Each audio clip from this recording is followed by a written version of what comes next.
Walang lunch break ang pagseserbisyo. Kasama nyo sa tanghalian, nagmamalasakit, nagseserbisyo. Nina Corpus, kasama si Migs Bustos. Serbisyo agad, serbisyong sagad, nagseserbisyo. Nina Corpus, tuwing alas 12 ng tanghali, dito lamang sa Radyo 630 at Teleradyo Serbisyo. Buong araw, magdamag. Tuloy-tuloy ang pagsiservisyo ng Radyo 630 kasama ang pinaka-pinagkakatiwalaang kaserbisyo. Nasamahan mo kami ha. Huwag tayong makinig dun sa ingay. Maging aktibo tayo. Pihit na sa Radyo 630.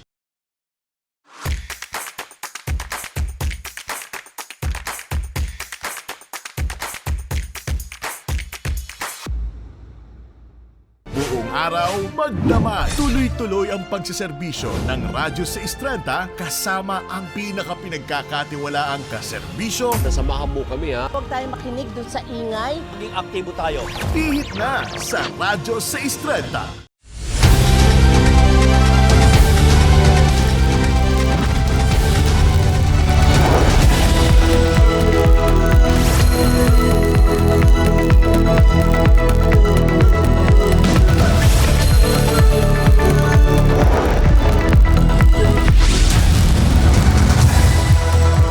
Live traffic update muna tayo mga kaarangkada. Ang nakikita nyo sa inyong mga screen ay ang traffic situation dyan sa may Espanya. Yung sa kaliwang bahagi na inyong screen, yung halos walang sakyan, yan yung papuntang Quiapo area, papuntang Loton at papuntang Intramuros. Samantalang itong nasa right side naman ng inyong screen, yung medyo nakatigil yung mga sakyan kasi may stoplight pagdating dyan sa may Lacson. Yan naman yung papuntang Welcome Rotonda, Quezon Avenue at Quezon Memorial Circle. Martes, March 18, 2025. Kapit Pilipinas, isang araw na naman ng maiinit na balita. Ako po si Nina Corpus. Walang palalampasin, walang iiwanan. Naririnig tayo sa Radyo 630, 92.3 FM Radio Manila at Regional FMR Station sa buong bansa. Ako si Jack Batallones. Ito ang Arangkada Balita. Bentahan ng Peking Ginto, bistado sa Pampanga. 4 na suspect, arestado. Notorious na kawatan na si Boy Brief, nasa kote. Presiding judge ng ICC, inatake ng trolls. Department of Health, nagbabala sa mga sakit na maaring makuha pagdating ng tag-init. At Nadine Lustre, daring sa kanyang kampanya sa pagsusulong ng veganism. Isang buy-bust operation ang isinagawa ng mga pulis sa Porac, Pampanga laban sa mga sangkot sa bentahan ng Peking Ginto. Narito ang warangkadang balita ni FMR News Central Luzon correspondent Gracie Rutao. Nasa kote na ang 4 na suspect na sangkot sa pagbebenta ng Peking Gold Bars sa Porac, Pampanga. Andiyan na sila. Sa isinagawang buy-bust operation ng Porac Municipal Police Station sa Sitio Pidpid, Barangay Manwali nitong linggo, agad na nagkapalitan ng pera at ng Peking Ginto. Pero matapos ang transaksyon, biglang lumabas mula sa matataas na damo ang iba pang suspect at nagpaputok sa mga pulis. Nasa damuhan yung kasamahan, yung ibang kasamahan. Nasa damuhan dahil mag-aabutan na eh. Nakahalata. May nagpaputok na sa damuhan. Kaya yun, niras up na ng tropa. Kaya nahuli yung 4 na yun. Na-recover sa mga suspect ang 1 piraso ng Peking Ginto, budel money, revolver, shotgun, mga bala, granada, jungle bolo at iba pang gamit. Ang mga naaresto ay itinuturong sangkot din sa pananaksak na naganap noong March 11, kung saan isang 55 anyos na lalaki mula Baguio City ang nasawi matapos pagsasaksakin habang bumibili umano ng ginto sa mga suspect. Paalala po natin sa ating mga kababayan na mag-ingat po tayo sa mga ginagawa po nating transaksyon, lalong-lalo na po doon sa mga hindi nating kilalang tao na nagbebenta po ng ginto at iba pang mga mamahalin po na items. At baka mag-disgrasya po kayo, katulad nung nangyari po dito sa ating biktima. Kasalukuyang inihahanda ang mga kasong isasampa laban sa mga nahuling suspect. Samantala, patuloy pa rin ang paghahanap sa iba pa nilang kasamahan, kabilang ang kinilalang sina Marisa Layog Cosme, Lando Cosme, Pat Balatbat at 5 pang hindi pa natutukoy. Gracie Rotao, umaarangkada sa pagbabalita. Arestado na ang kawatang nag-viral dahil sa kanyang kakaibang outfit sa pagnanakaw. Narito ang umarangkadang balita ni FMR News Cebu correspondent Clark Pasuit. Matapos maibalita ang kakaibang modus ng lalaking ito sa pagnanakaw, naging usap-usapan ang kawatan online. Ang lalaki, notorious na daw na akyat bahay sa Cebu at ang kanyang trademark, magnakaw ng naka-face mask at naka-brief lang. Pero ang misteryo ng tinaguriang si Briefman nahubaran nang maaresto siya sa Toledo City. Ayon sa mga pulis, dati nang may warrant of arrest ang suspect dahil sa illegal na droga. Nang maaresto, nakuha mula sa kanya ang ilang pakete ng shabu at baril. Na-recover din ang vault na ninakaw ng suspect pero wala na itong laman. Samantala, sa pool sa CCTV ang pambabato ng isang lasing sa barangay Mambaling sa Cebu City kagabi. Inaresto ang lalaki matapos ireklamo ng kapitbahay na si alias Fatima. Kinilala ang lalaking si alias Kenneth. Sa investigasyon, napag-alamang matagal nang may alitan ang magkapitbahay dahil sa isyu sa lupa. Dala marahil ng dati ng iringan at kalasingan, pinagbabato ng suspect ang bahay ng biktima.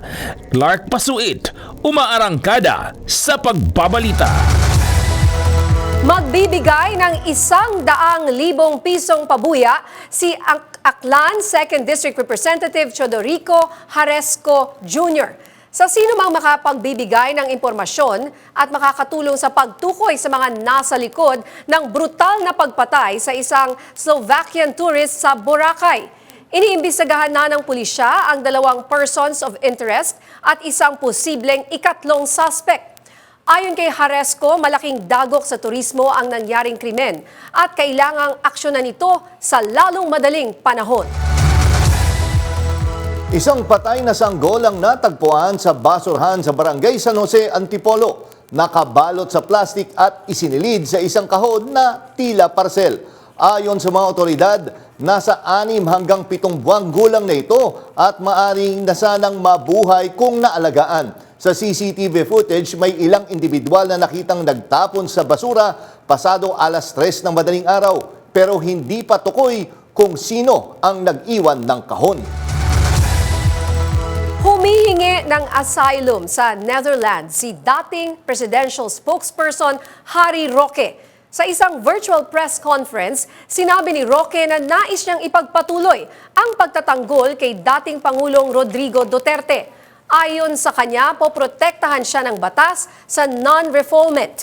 Ibig sabihin, hindi siya maaaring ipa-deport habang dinidinig ang kanyang asylum application. Kasama rin dito na hindi siya maaaring kasuhan dahil sa illegal entry. Si Roque ay nasa Immigration Lookout Bulletin Order mula pa noong Agosto. Iniimbestigahan siya sa umano'y koneksyon sa illegal na pogo operation na ni-raid sa Porac, Pampanga at arrest order sa kanya mula sa House of Representatives.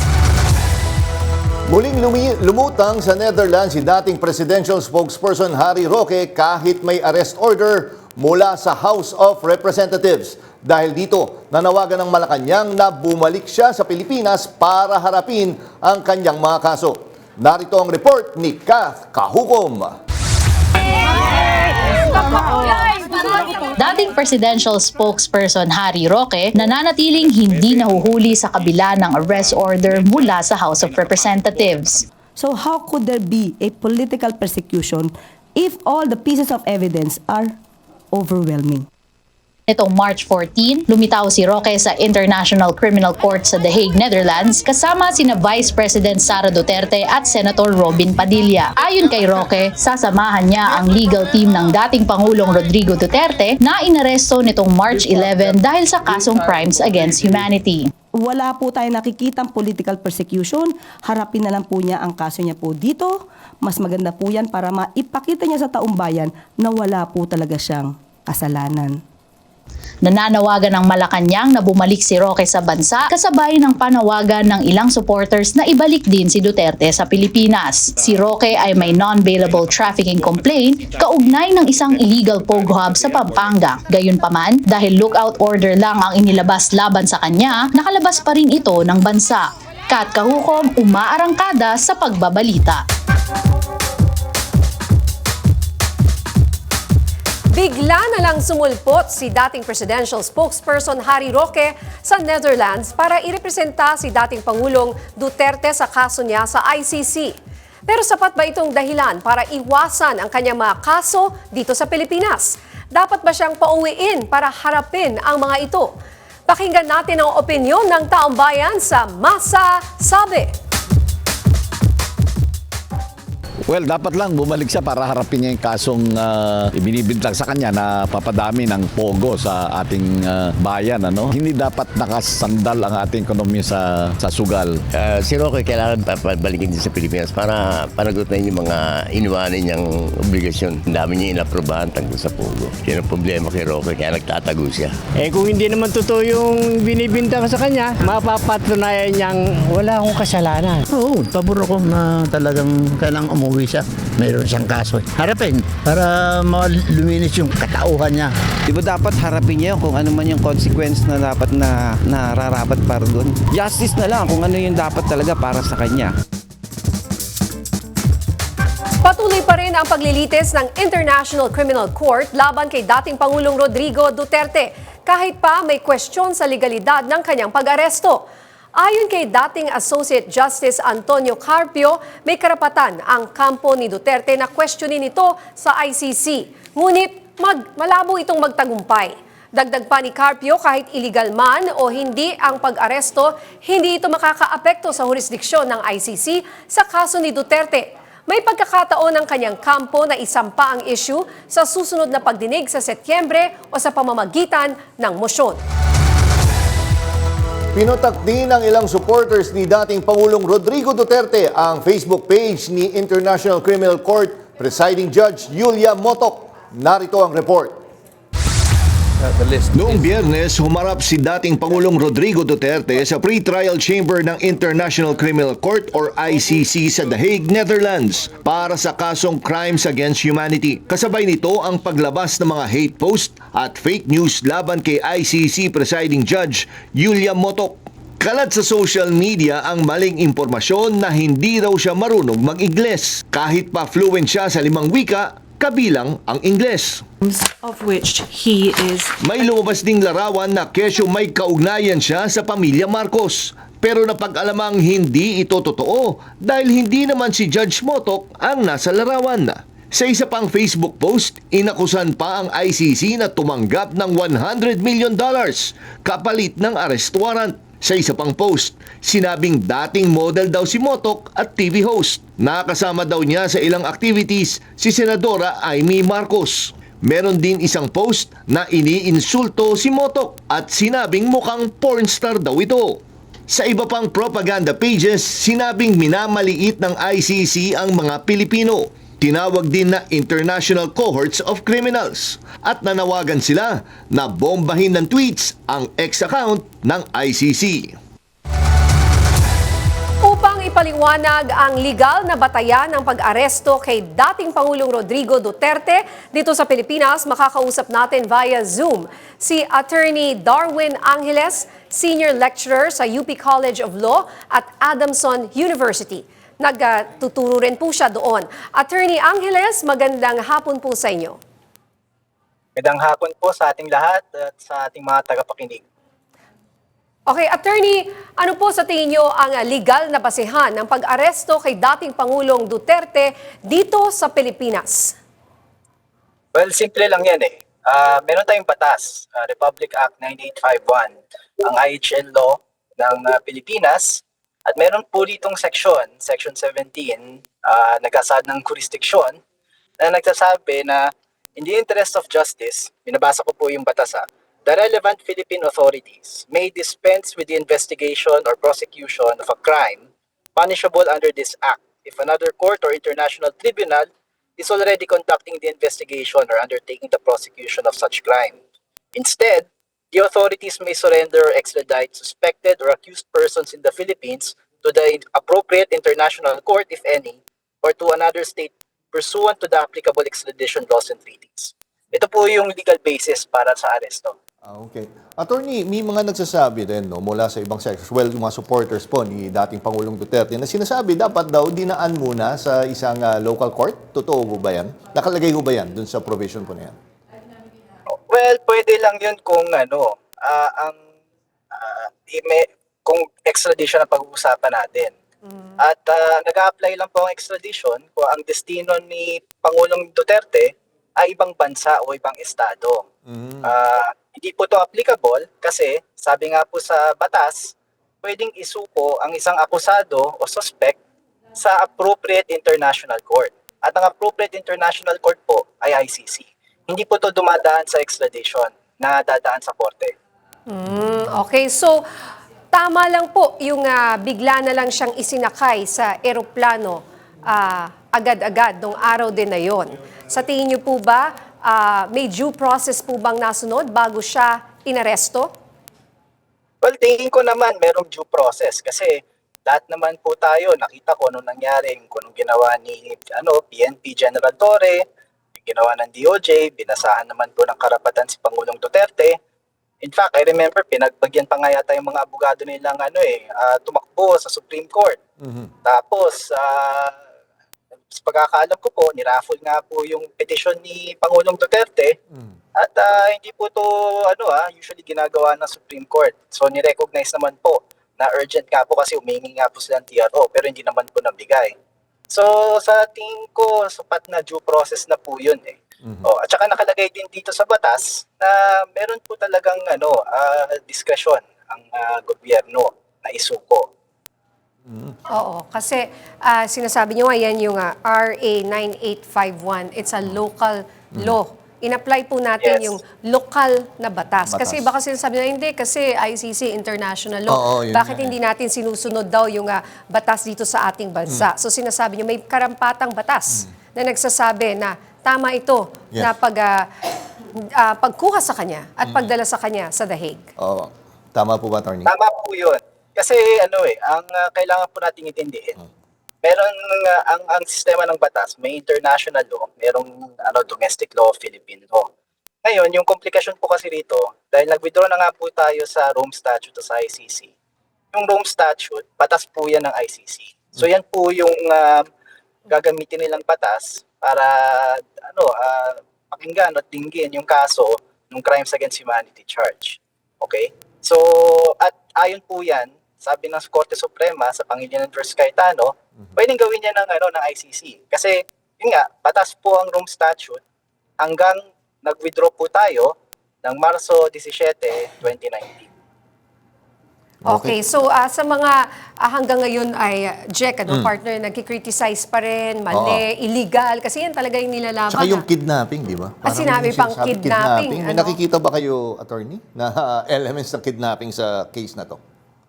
Well, actually kung titingnan mo ang history, yung totoong kidnapping yung ginawa ng Israel kay Eichmann.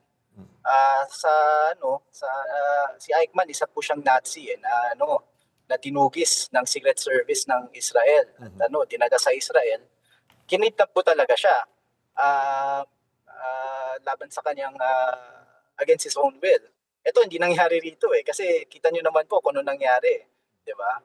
Binigyan nga po ng lahat ng karampatang respeto si Pangulong Duterte na naayon sa isang dating presidente ng Pilipinas. At may kasama po siya, di ba? Kasama siyang team niya. May abogado. Saan ka naman nakita kidnapping na may mga kasama? May nurse, private plane.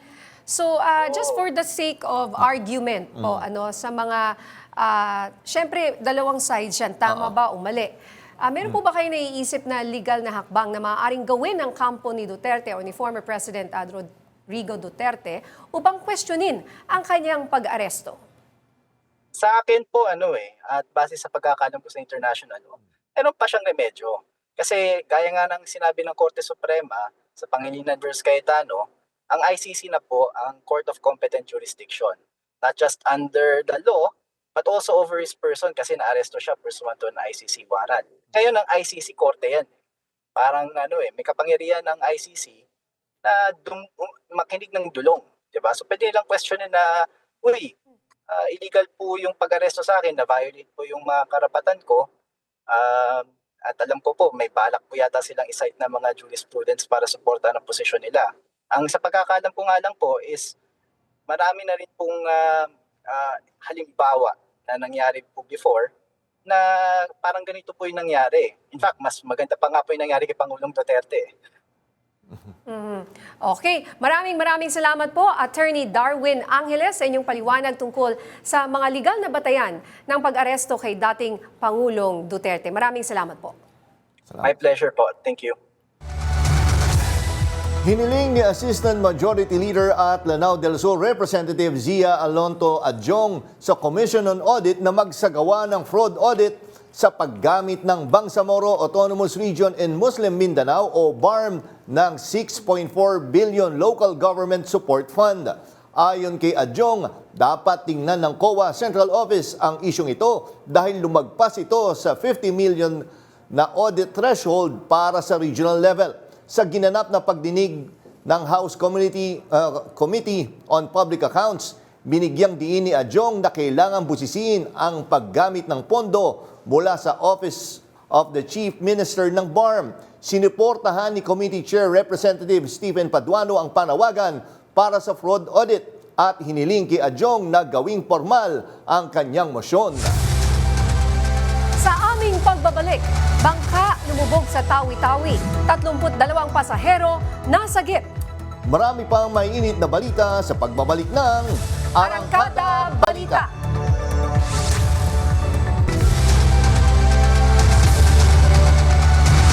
Tinanggal sa posisyon si Metro Rail Transit 3 General Manager Oscar Bongon ayon sa opisina ni Transportation Secretary Vince Dizon. Ayon kay Dizon, hindi katanggap-tanggap ang naging tugon ng pamunuan ng MRT3 sa issue ng nasirang escalator sa Taft Avenue Station kung saan 10 pasahero ang nasugatan. Nakapagsumite na umano ang Department of Transportation ng listahan ng posibleng kapalit. Sa ngayon, naghihintay pa rin ang DOTR ng kumpirmasyon mula sa Malacanang. Good news naman sa ating mga kaarangkada, i-extend ng 1 oras ang operasyon ng MRT3. Ayon kay Department of Transportation o DOTR Secretary Vince Dizon, ngayong linggo ipatutupad ang nasabing extension. Ang 9:30 p.m. na last trip sa North Avenue Station magiging 10:30 p.m. na. Magiging alas 11 naman ng gabi ang huling biyahe mula sa Taft na dating 10 p.m. Inuutos din ng kalihim ang pagpapabuti ng kondisyon ng mga istasyon ng MRT. Nasagip ang mga pasahero ng lumubog na bangka sa Tawi-Tawi. Ayon sa Philippine Navy, nakatanggap sila ng impormasyon mula sa isang Singaporean tanker tungkol sa isang bangka na lumubog sa bahagi ng Taganak Island. Alas 6 ng umaga, nitong linggo nang magsimulang maglayag ang ML Bangsata patungo ng South Ubian, Tawi-Tawi. 26 na pasahero ang nasagip at isinakay sa barko ng Philippine Navy. 6 na iba pa ang nasagip naman ng Malaysian vessel. Nasa maayos na lagay ang mga nasagip. Nakikipag-ugnayan naman ang Philippine Navy para sa maayos na pag-uwi ng 6 na iba pa. May reklamo ang isang consumer group at si Senador Riza Ontiveros laban sa refund scheme ng Meralco. Ayon sa kanila, masyado maliit ang ibabalik na halaga at hindi sapat para maibalik ang sobrang siningil sa mga consumers. Narito ang ulat ni Kath Kahukom. Paano kinalkula ang mga bayarin sa kuryente? Binatikos ng consumer group Nasicor at Senador Riza Hontiveros ang refund scheme ng Meralco para sa 19 bilyong sobrang koleksyon mula 2022 hanggang 2024. Ayon sa Meralco, ibabalik ito ng hulugan sa loob ng 3 taon, 11 na centavos kada kilowatt hour para sa lahat ng consumers at 19 centavos kada kilowatt hour para sa residential users. Pero giit ng Nasicor, kaya ng Meralco na ibalik ito ng isang bagsakan. Kaya hinihingin natin dito, dahil meron tayong natutunan, hindi natin naramdaman yung kaginawahan doon sa unang refund. Unang-una, hindi nalaman ng consumers kung magkano talaga yung nararapat na isoldi sa kanya. Kaya hiningi natin noong February 19 pa, sumulat tayo sa ERC at ating hiniling na ang refund ay maging one-time cash basis. Si Senador Hontiveros naman, tinatawag itong kulang at iginiit na dapat nang isauli ng Meralco ang tinatayang 100 bilyong sobrang singil mula 2011. Isoli muna nila ang bilyong-bilyong sobrang kinolekta nila sa taong bayan. Ayon pa sa Senadora, hindi sapat ang refund at dapat nang repasuhin ang regulasyon ng singil sa kuryente. Tugon naman ng Meralco, sinusunod lang nila ang utos ng ERC at handa silang sumunod sa anumang bagong regulasyon. Kat Kahukom, umaarangkada sa pagbabalita. Papalapit na ang tag-init at siguradong tataas na naman ang konsumo ng kuryente. Ano ang tipid moves mo para makatipid ka rin at di lumobo ang inyong electric bill? Alamin natin ang sagot ng ating mga kababayan sa Masasabi. Pag hindi naman importante talaga, patayin yung mga Hindi ako nag-aircon. Pag ditipid ko sa kuryente, hindi kami nag-aircon. Kung walang nagamit sa electric fan, hindi pinapatay ko. Pag matutulog na, pinapatay ko na yung mga ilaw. Tapos pinalitan ko ng LED lahat yung ilaw namin. Ay, ang ginagamit po namin, electric fan lang na wala po kami TV kasi. Pag umaalis po kami ng bahay, pinapatay po namin yung mga nakasaksak, inaalis po namin para makasipid po sa kuryente. Gumagamit na lang po muna ng solar sa araw. Tapos sa gabi, nagsusolar pa rin para mas makatipid na po para sa Kino-connect na namin sa electric pan at saka sa ilaw na lang. Makakasama natin sa linya ng telepono si Josel Darriaga, Vice President at Head of Corporate Communications ng Meralco. Pag-uusapan natin ang desisyon ng ERC na magbigay ng Provisional Authority sa refund application ng Meralco at kung paano ito makakatulong sa mga consumer ngayong papalapit ang tag-init. Magandang hapon po, Sir Joe, Ninya po at Jack Batallones po. Hi, Jack at Ninya. Magandang gabi na halos sa inyong dalawa. Yes, sir. Sir, very short lang ho na Sir, tatanong ko lang ho, paano yung magiging process po dito? Katulad din ba ito ng mga dati, refund makukuha nila sa next bill? Paano ho ba ito? Una-una, ito ay bunsod nung pinail nating application dun sa lapse period. So, nagkaroon na ng order sa amin, natanggap namin kahapon. So makakakita ang mga so susunod kami dun sa order. So ang nangyayari dito, yung mga residential customers namin makakatanggap ng 20 centavos per kilowatt hour na bawa sa kanilang bill starting April. At ito ay implement within a period of 36 months or 3 years o hanggang makompleto yung kabuang amount. No? So yung order is for us to refund a little less than 20 billion pesos. So, ipinalawanag ko na din na itong refund na ito ay in compliance with the ERC order na diniklara nitong order na ito na yung July 2022 o yung hanggang June 2025 ay lapse period na. Ibig sabihin hindi nagkaroon ng rate reset. So, dapat kasi sana isakop ito nung fifth regulatory period pero hindi na kumpleto yung reset process. Kaya, meron tayong magaganap na refund. Okay, so ito kasing refund inaabangan ng ating mga kababayan, Sir Joe. You said you're gonna give it back sa loob ng 3 taon, tama po ba? Yes, so, for residential customers, it's around 20 centavos per kilowatt hour. Alright, so mararamdaman ba namin yun, sir, kung 3 years, in a span of 3 years? Well, let's say, give an example, kunyari sa 1,000. Sir, paano yung computation dyan? Hindi, kasi let's do ito na per kilowatt hour basis. No? Kunyari, 500 kilowatt hours na consumption. I-multiply ng 20 centavos yan, so that's roughly mga 100 pesos na makikita nilang reduction sa kanilang bill.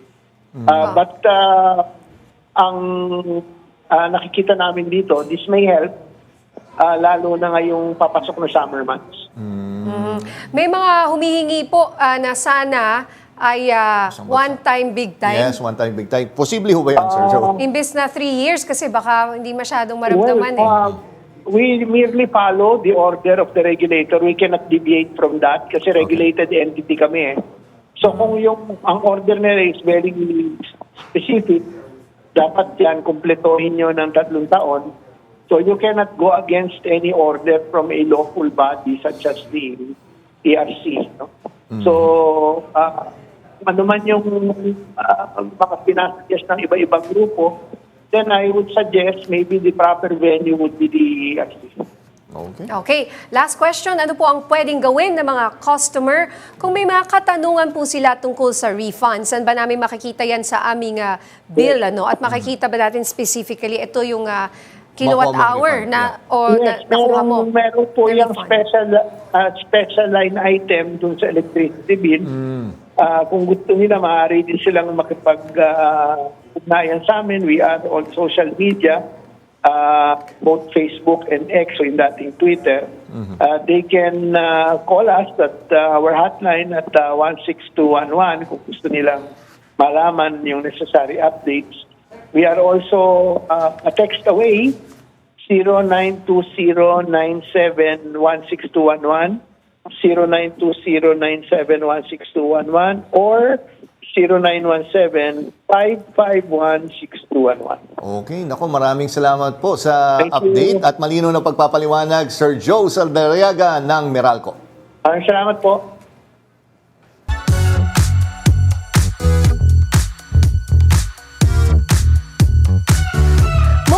Hindi na nakapaghintay si Bretman Rock na agad dumiretso sa dagat paglapag sa Pilipinas. Sa Instagram, shinare ng internet star ang kanyang island getaway photos. At syempre, glowing na glowing siya. Makikita si Bretman na nag-e-enjoy sa beach sakay ng motorboat at chill lang habang gumagala sa bayan. At sa latest video niya, sayaw agad with a breathtaking beach view. Sabi nga niya, no place like home. Last year, dito rin siya nag-birthday sa Palawan. Mukhang talagang love na love ni Bretman ang Pilipinas at syempre sabi ng Pilipinas, love na love rin natin siya. Mutual siya. Para sa ikauunlad ng bayan. Yes.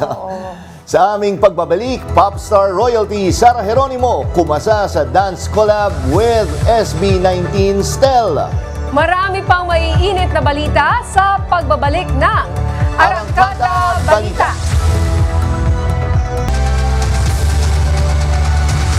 Tumaas ang kaso ng rabies sa bansa. Mahigit 400 ang naitala ng Department of Health noong 2024. At halos kalahati rito ay galing sa mga alagang hayop. Ano ang dapat gawin para maiwasan ang infection na ito? Narito ang report ni Tony Fontanilla. Mahigit 400 rabies cases ang naitala ng DOH noong 2024. Lahat ng 426 na kaso ay nauwi sa pagkamatay dahil 100% fatal ang rabies. Pinakamataas ang bilang ng kaso sa Central Luzon, Calabarzon at Soc-Sargent.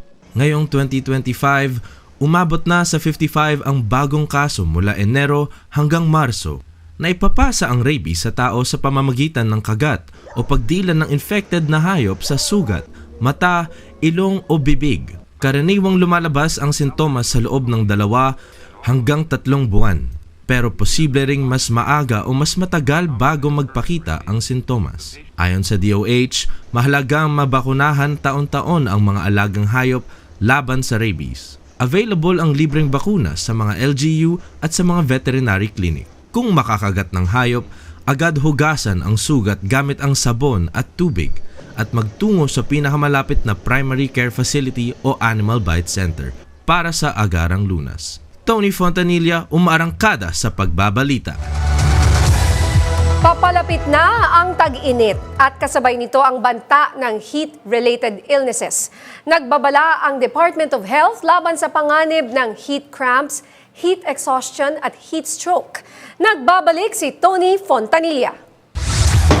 Dahil sa unti-unting pag-init ng panahon, nagpaalala ang DOH sa publiko tungkol sa mga sakit na dulot ng matinding init. Ayon sa DOH, maaaring makaranas ng heat cramps o pamumulikat, heat exhaustion o labis na pagkapagod at ang mas seryosong heat stroke na maaaring magdulot ng pagkawala ng malay at kumbulsyon.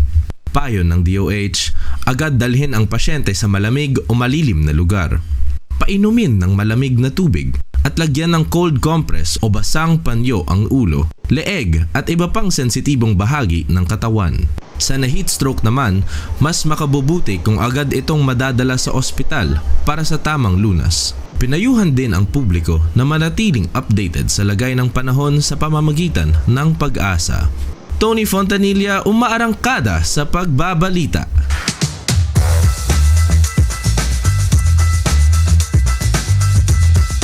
At para bigyan tayo ng mahalagang impormasyon kung paano maiwasan ang rabies at mga sakit na dulot ng matinding init, kasama natin ngayon dito sa PRTV Studios si DOH Secretary Ted Herbosa. Secretary Herbosa, maraming salamat po at napagbigyan nyo kami at sa aming imbitasyon po. Maraming Magandang salamat. gabi, Jack. Magandang gabi, Nina, at sa lahat ng mga nanonood. Yes. Nagkakalapag nga lang ng eroplano Oo nga, kanina ni sir. Sec, pero para sa bayan, nandito po siya in person para mas Tsaka mapaliwanag. ilang beses na natin siya in-invite. mabuti. Na, Oo nga, laging sir, busy si sir. Lagi kayong out of the country, out Oo, of very town. busy. Very busy and very masipag si Sir. So, ito nga po, Secretary Ted, no? Nire-report natin na meron ng 55 cases. Ganito rin ba yung, if you compare to last year, is it the same or more? Oo, mataas. Nag-100% increase. 426 cases for 2024. Yung 2023, 236 lang ang nagka-rabies. Okay. At lahat nun namatay kasi 100% ang mortality ng rabies pag nagkaroon ka ng rabies. So, March is Rabies Prevention Month. Kaya dito pinapaalala namin lahat ng mga pet lovers, owners ng mga dogs and cats na pabakunahan. Kasi sa aso, every year binabakunahan dapat. Kasi mapapaso yung bakuna at pwedeng magka-rabies ang inyong alaga. At pag ito'y nakakagat, kahit nakadila, dinilaan lang yung kamay na may sugat, pwede rin magka-rabies yung bata. At karamihan, mga 50%, 40 to 50% na nagkaka-rabies, yung alagang hayop nila ang nag-infect sila. Although yung stray dogs, marami rin. Okay, pero yung sabi ko nga kanina, Sir, from January to March, nakita ko 55 na. Yes. Yung kaso, alarming ba to? Katulad ito. rin to nung 400 plus cases last year? Yes, kasi pagka minultiply mo yun, aabot din tayo Kasi ng mga 500 kasi 10 buwan pa. Opo, oo. Kung Medyo, ganun ang number, aabot tayo ng 400. parang hindi na tayo natuto sa Baka last year. malampasan pa natin, oo. Pero yun nga, Secretary, ba't kaya tumaas? Ano yung awareness kaya, napabayaan, or mas kulang yung mga nababakunahan dogs? Yun, number one, mas kulang yung nababakunan. Number two, dumadami yung ating mga stray dogs and stray cats as well. So, yan, reminder namin sa mga local government na tumulong sa yung mga city pound, yung ng mga stray dogs. Of course, dapat talaga kung nag-aalaga ka, papabakunahan mo yung alaga mo. Mas mura po yung gastos sa pagbakuna ng aso kaysa yung tinatawag na post-exposure prophylaxis. Yung pag nakagat ka na, hindi ka sigurado dun sa nakakagat sa yung hayop, magpapabakuna ka. Mga 4,000 bawat injection. At ang daming injection nun Ilan po yun, Mga sir? 4 na injections Tsaka yun. madami Yung yun. mismo sa sugat, di ba? Madami yan, no? Hindi, merong ano lang sa skin. Meron din dun sa sugat. Pero depende sa type ng bakuna. Opo, ay baka tetanus yung iniisip ko. Meron din ganun eh, di ba, Sir, pagka nasugatan. Yung sa anak ko, parehas na legs, in-injection na siya ng... meron oo, sa- nakagat siya ng sarili naming alaga. So tama si Sir, usually it's your own pet. Yes, kung minsan nakikipaglaro yung bata, and then hindi makakagat siya. Ganun. Pero kung nabakunahan naman po yung pet, Hindi na kailangan. Hindi na kailangan. Hindi mo kailangan ng post-exposure prophylaxis. Pag bakunado yung pet dogs. Kaya reminder talaga ang March. March every year, pabakunahan natin ang alaga nating hayop. pero di ba, Sir, ano lang kasi di ba ang bakuna naman, hindi naman 100%. Yes. So what's another way of finding out kung may rabies o wala yung aso mo? Di ba sabi niyo, parang obserbahan yung hayop? Yes, kung pet nyo, kung maobserbahan nyo, 7 to 10 days, kung ito'y nagkaroon ng rabid symptoms at namatay, ay talagang dapat pabigyan ng post-exposure vaccine yung ating mga Paano kung namatay tapos may rabies ka na? Hindi, basta hindi pa umabot sa central nervous system mo, mapiprevent pa nung post-exposure Ito nga, vaccine. last year, partner Human immunoglobulin. Yes, Secretary and partner niya, last year may kinover ako mismo. Ang kwento nun, sa Manila po ito nangyari, yung bata, nakagat siya ng tuta February last year. Hindi niya sinabi sa nanay niya. Yeah. Tapos, pagdating ng April, talagang nagawa ko yung story na yun. Pagdating ng April, natakot na yung bata kasi tinitingnan niya, ginugal niya, Nabasa ko yan. nakita niya yung symptoms, lumalabas na. Nabasa ko Hindi yan. siya makainom ng tubig, niluluwa niya. Hydrophobia ang tawag Yes, doon. so ganun pala talaga. So dapat, ano talaga dapat? Kung makagat, report mo na kagad. Oo, at Huwag matakot. ang reminder ko, ang karamihang experience namin, many of the mga kids natin, yung napapagalitan pa ng nanay o tatay, ba't malikot ka kasi kaya ka nakagat ng aso? So very important yon na huwag pagalitan yung anak. Para yung anak mo magsasabing nakagat ka. I think ito madalas siya nakagat yung story niya, parang pangalawang beses niya na nakagat. Natatakot siya, mapapagalitan siya. And then na-realize niya dahil ang bata ngayon marunong na mag-internet search. So nakita niya yung symptoms niya. Ribis na nag-video pa siya. Yes, oo. Ano nangyari sa kanya? Tsaka yun nga, nasa tricycle siya, kinukwento ng nanay, as in nagwawala daw sa tricycle. Nandun na sa last stages na yan. Pumupunta na sa brain yung Na-trauma ako viruses. dyan eh. Doon sa video po na yan. Yes. Na-trauma ako bilang isang magulang. Kaya preventable talaga siya kung mababakunahan early. In fact, kahit late kahit nagsabi siya one week or 1 month later, pwede pang mahabol ng bakuna Kasi yung parang 3 months na yata nung nag-umpisang lumabas yung symptoms niya. So hindi, It could happen after how many months? Correct. So incubation, yung incubation, is long. hindi kagad siya. From 7 days to 3 months pwedeng magkaroon. So sa kanya, 3 months. Yes, itong story na to matagal bago lumabas February siya nakagat parang later na. Ang sinabi March, niya sa, April, no? Ang Parang sinabi niya sa nanay niya, nung una, sumabit siya sa alambre. Pagkakatanda ko, hindi niya kagad sinabi. Hindi, yun nga sir. Bakit Kasi- natatakot ba silang sabihin sa mga magulang? Kasi nga yung ibang magulang pinagagalitan yung anak niya. Kasi likod mo kasi, kaya ka kinagat ng aso or kinagat ng ano. Saka honestly, Ano sa kanya raw? kasi pag nalaman mo kung ano yung treatment sa rabies, ang daming shots. Baka Siguro natakot rin isa siya. din yun At saka yung Oo. gastos. Ayaw magpunta yung sa gastos ospital. Pa-hospital kita Kasi kagat ng aso. Siyempre yung stress niya, siya kukuha ng pambayad for the ano. Pero hindi po buhay Buhay. At saka covered na ng Kaya- PhilHealth. Ayun nga po. Covered na ng po PhilHealth. siya. At libre naman sa aming mga Animal Bite and Treatment Center ng pamahalaan.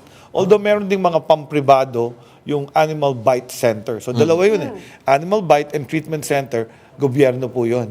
Libre doon yung bakuna. Yung Animal Bite Center, ito yung mga private practitioners na they can give the vaccine also. Ang problema po, talagang pag pumunta ka dun sa Animal Bite Treatment Center, ang haba po ng pila. Like sa San Lazaro namin, 1,000 a Ang day. pila po. Ang pila. Bakit magkano ho ba ang bakuna more or less? Something like Average. almost 4,000, 3,800 Ang isa. bawat turok. And Opo. you'll need about 4. doses. Ito po yung pag nakagat na. Pag nakagat na.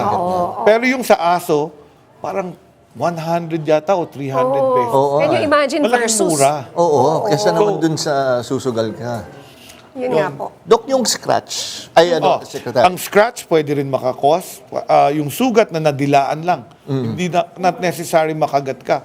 Kasi nasa saliva ng aso at pusa yung rabies virus. So pag nadilaan ka at may open wound ka, papasok din sa dugo mo yung virus.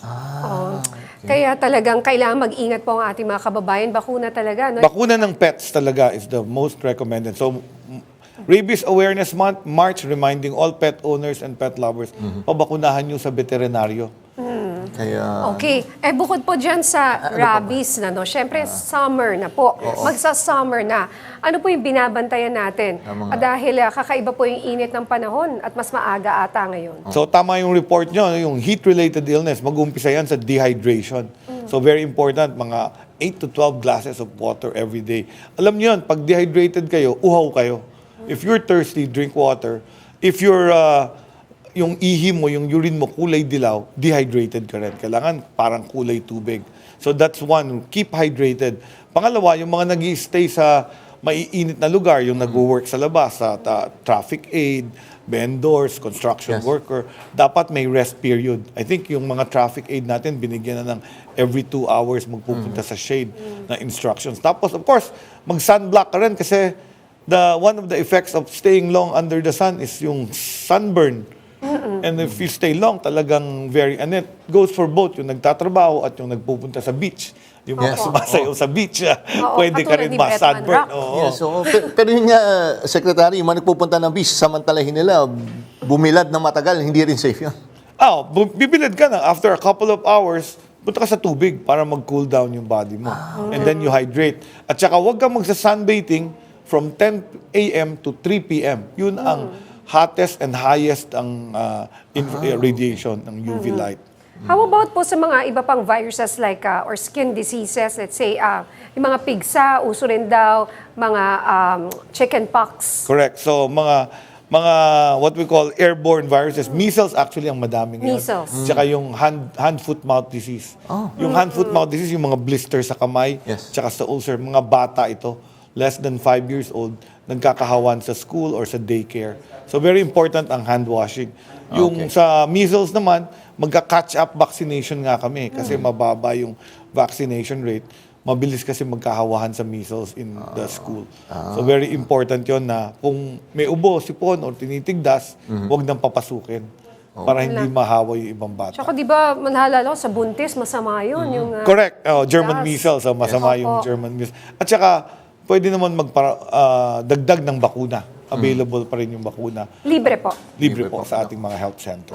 Okay, panghuling mensahe na lang po para sa ating mga kaarangkada. Secretary Ted? Well, ito, panahon ng anti-rabies month. Pabakunahan ang ating mga pet dogs and cats at pagpasok ng ating tag-init, mag-ingat sa heat-related illnesses. Alright, maraming salamat DOH Secretary Ted Herbosa sa inyong oras at sa inyong mga paalala. Maraming salamat din niya.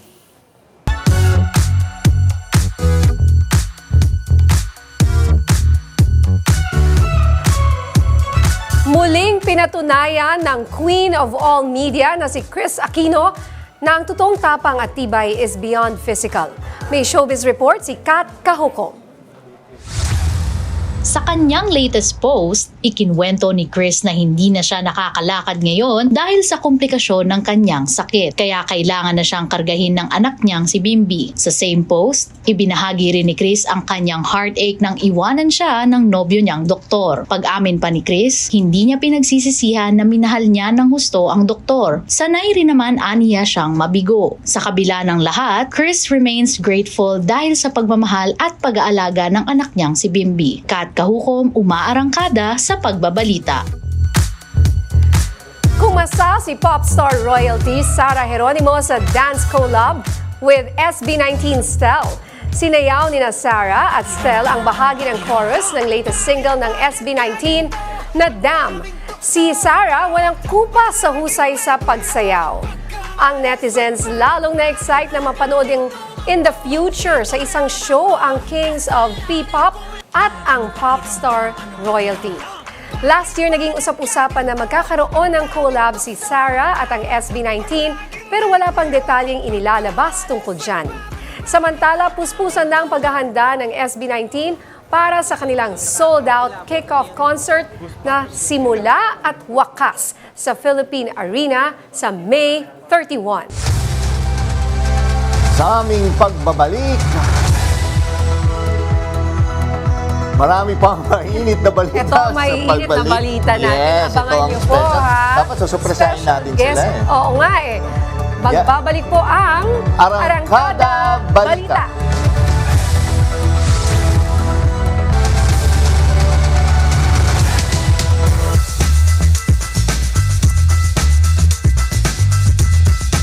Sa mundo ng OPM hip-hop, isang pangalan ang patuloy na umaangat. Iles Morena, mula sa kanyang personal na karanasan hanggang sa kanyang matapang at makabuluhang musika, patuloy niyang pinapatunayan na ang pagiging totoo sa sarili ay isa sa pinakamalakas na sandata. At ngayon makakasama natin siya para pag-usapan ang kanyang journey, musika at kung ano pa ang dapat abangan. Tara, kilalanin na natin si Iles Morena. Oh my God. Hello po. Hi, my name is Iles Morena. Ganun pala dapat. Parang sobrang Latina ang Morena. With emphasis sa R.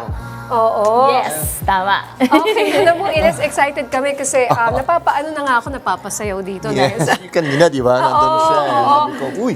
eto bang pangalan mong Iles Morena ay talagang pangalan mo to o screen name at ba't ito ang Screen napili name ko? po. Screen name ko po siya. Actually, alter ego ko po si Iles Morena nung mga panahon na binubuli po ako nung high school sa kulay ng aking balat. So, ginawa ko siyang strength. Yes. Oo, at ginawa mo rin siyang kanta. Mga Yes. kanta siguro, part of your Opo. rap, ano?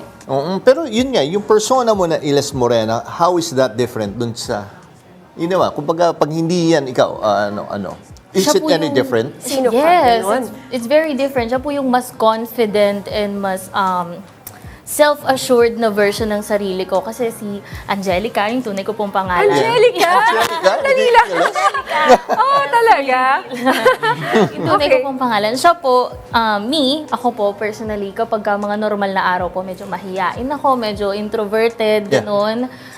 Medyo mas focused po ako sa pag-i-improve ng sarili. Compared kay Iles Morena, kumbaga, showcase niya yung talent niya, yung confidence niya sa sarili niya on how she looks like, how she presents herself.